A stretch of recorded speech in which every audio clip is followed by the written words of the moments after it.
thing I did think about, I want to ask you about this player, but when you look at Cincinnati real quick, you look at their running back, Joe Mixon. I think he's had a great run in the He needs playoffs. to have the Bro. big game. He does, In but my would you say that in is my is he an underrated type of X factor player for I him? think Like, what do you see? I think he's underrated. I think he's the most important player in this game. Yeah.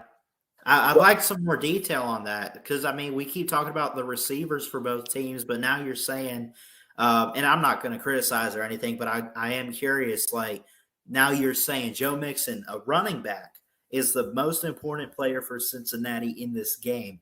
Continue on. that and the run blocking, and the reason why is because if the Bengals can't run the ball, then the Rams know what they're going to do, and if the Rams know what you're doing, they're going to get pressure on you. But if you Right. can keep it balanced and keep the Rams pass rush honest, which the Rams are going to get pass rush, the Bengals offensive line is just that bad. So, but to maybe keep contain the Rams pass rush, you got to be balanced and have the Rams have the idea of, okay, they might run the ball, so we can't go rushing at the quarterback automatically. We got to stay honest here.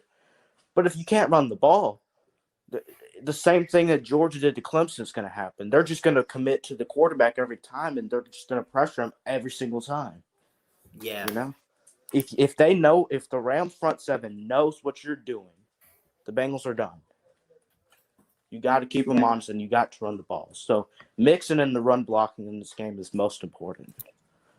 Absolutely, man. And like you said, I mean, but here's the thing, and this is why I think maybe we're not talking about him, but I noticed, I remember watching the Vikings game back in November or October, whenever they played them.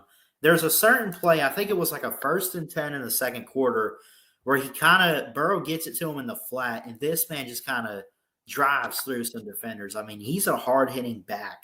And I think that we're not like we're not treating this guy like Derrick Henry. I'm not going to sit here and say he's like Derrick Henry, but I think he's one of the more underappreciated, undervalued players going into this He game. is. But only because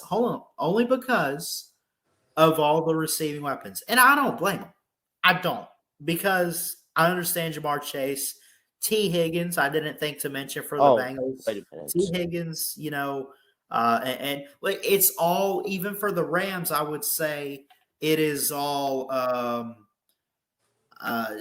it's all the offensive weapons. It's not so much the running back. But Joe Mixon, I think, could have a big time game if they get it taken care of and they go out there and they perform well and they give him the ball. I think Joe Mixon, I'm not saying he could be MVP, although dreams come true in Super Bowls, but dude, it could be a big night tomorrow for Mixon. I've changed my mind on the Mixon thing. Jamar Chase is the most important player in this game, but Mixon is still up there.